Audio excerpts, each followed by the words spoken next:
Good morning. I am Kate Landreth, and I am here with Family Caregivers of British Columbia this morning to offer you the last session of mindfulness for April. And I thank you for joining in with Wendy and I as we offer these live and then also recorded to you.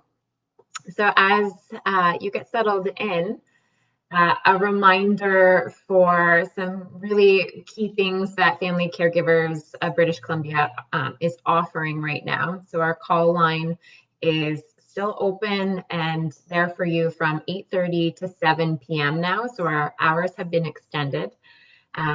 So please do call in for support, and there's also coaching available.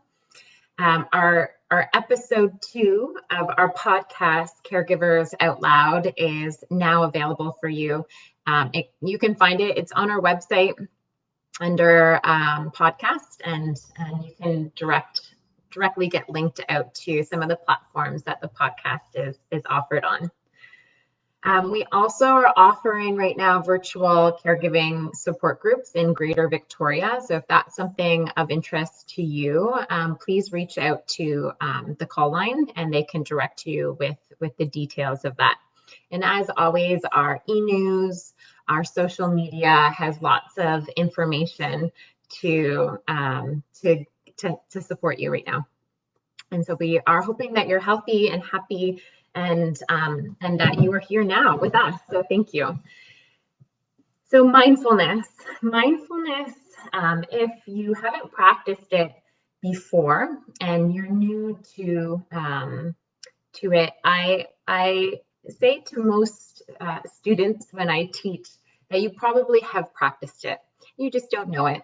And so mindfulness really is this ability to be aware of the present moment and to be aware of the senses in the body.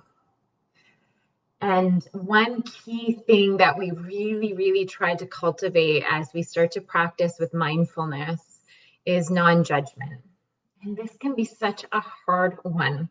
And it's something that I truly believe is a lifelong practice of learning to have self-compassion for your experience and learning to have self-compassion for yourself. And one teacher, Kristen Ness, who does mindfulness self-compassion, really talks about this common humanity. You know, we are going through our life and we have circumstances and crisis and needs, and to bring it into this self-compassion, one that, you know, oh, sweet girl, this is really hard for you right now, and just acknowledging that. And then also that there are other people that might be experiencing the same thing, and it might look a little bit different, but it is good to bring and widen that circle of context. And then the third step with mindfulness self-compassion is to actually practice mindfulness. And we will do a mindfulness practice today. One thing that I also want to share is in mindfulness, we work on, or we just remember that we are a human being, not a human doing. And sometimes we get caught up in life, and this is normal, in the doing mode. So I'm just going to list, when I do workshops on mindfulness, it's just always a reminder of when we get in the doing mode. So what does that look like? So doing mode is often automatic. We work through our thinking, so we're really cognitive. We focus on the past or on the future. We try to avoid unpleasant experiences and try to bypass them sometimes. We really need things to be different. And it takes thoughts and ideas as real. So we start to get really attached to what we think to be true. And you can sometimes feel that, you know, when you're in conflict, even with yourself or with someone else, that we get really rigid. And we're more prioritizing goal attainment.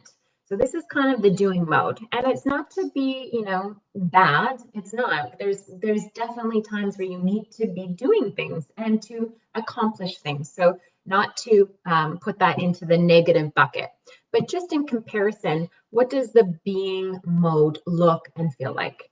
So it's living with conscious awareness and choice. So there's some discernment here. We're not on automatic. Directly sensing experience. So when you are in life and you're noticing something's bubbling up, instead of, I don't want to deal with that, maybe just coming in and one technique is saying, oh, that's anger, or oh, that's sadness or grief. Being fully present in the moment, and this is something that we continually practice in mindfulness, is how can we come back to the present moment? And usually it's by just sensing what's going on. So using the five senses. What do you see? What do you hear? What do you taste? What do you smell? What do you feel? We approach experiences with curiosity and with interest. So we get away from that rigid thinking pattern, and we start to maybe ask a few more questions, and we get curious about things. And we allow things to be just as they already are. So a lot of our suffering happens when we are trying to change something, and whether that be someone else, the experience, or ourselves, that usually is the home base of suffering. And suffering happens. It's a human experience. So we're not going to bypass that. But it is really, really important to just see if we can allow things to be as they are right now.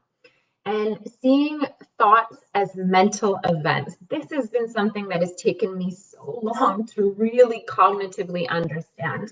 Because quite often we are programmed to really believe that our thoughts are facts. But sometimes our thoughts come in and they shift out within a blink of an eye. And if we attach to every thought that we have, it can be quite overwhelming. And so seeing, Pema Chodron always says, seeing the clouds, the thoughts as clouds passing in the sky. So they come in and they shift and they may take different forms, and just witnessing that. And the last one is having a sensitivity to our wider needs. So really feeling into the body. So the mindfulness practice today is really about coming home to your body and to your breath. So I'm going to teach you a breathing technique, and you can adjust this to feel comfortable in your own space of your lungs and your breath. But to start, so the first thing with mindfulness is to find a comfortable seat. So we take an alert seat so that we don't drift off to sleep or drift off into thought. And thoughts will happen. You are not doing it wrong if you were thinking. We are practicing strengthening the mind muscle. And so the mind goes off in thought. And as soon as you're like, oh, there I am thinking again, and you bring it back to your breath, that is the practice of mindfulness. So you're not doing it wrong. And that's often something that is a misconception of mindfulness. So let's get going. Bring your hands to your lap, flip them down. So grounding here, ground down through your sit bones if you're seated. If you're lying down, really let your body relax to the bed or the floor, whatever you are on. To really come into the body, the offering is to close your eyes or humble them down. So aiming to remove any senses through sight, because often that will lead us distracted. But if that is something that doesn't feel comfortable to you, keep them open and keep them soft. Your gaze is soft. And take a nice big breath in. Open your mouth, and with a sigh out, let it go. Good. Breathe in. My mindfulness teacher says to just lightly lift the sides of your mouth. Don't take it so seriously. And then sigh it out. Good. You can slightly lick your lips and just press the top and bottom lip together. And aim now to breathe in and out of the passages of your nose. Keep your attention on your breathing.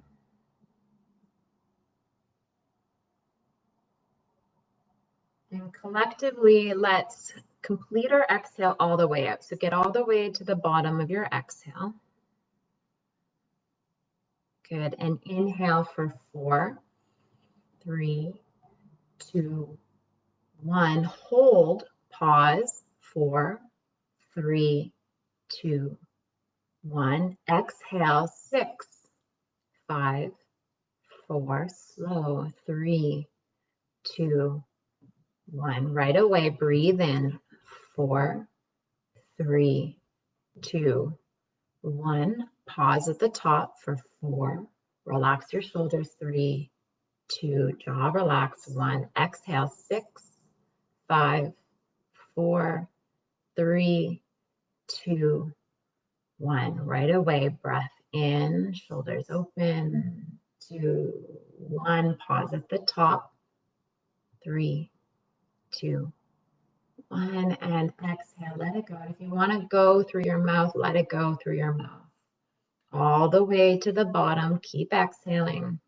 And then breathe in, 4, 3, 2, 1. Pause and contain your breath for 4, 3, 2, 1. Let it go, slow and controlled. So really use the whole 6 count to get your whole breath out right to the bottom. And then inhale, 4.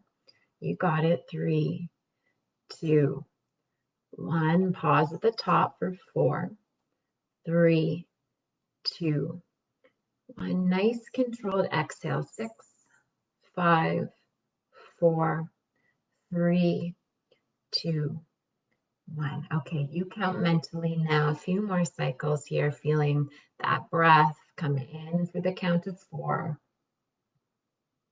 Pause for the count of 4.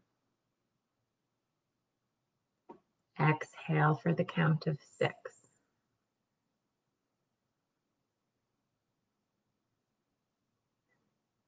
Slowly filling up your chest, your lungs with breath. Imagining you're filling up a container right to the tip of the brim with water, holding it there. And then the pour out of the water, your breath is slow and controlled. And you'll find with this technique, when you really need to pay attention to the count and the rhythm of your breath, that it gives your mind something to focus on. And you might start to notice if there's any interesting areas of your body that might talk to you, like, oh, my shoulder is a little tight, or oh, I can't actually control my exhale. It's just areas for you to notice. Again, not taking it too seriously, just knowing it's a practice. Like everything else in life, the more we work this muscle of our mind, the stronger it becomes. And complete 2 more cycles. Breathing in for the count of 4. Pausing for the count of 4. Exhale for the count of 6. Feel what it feels like to be empty for a moment. Your inhale will happen quite naturally.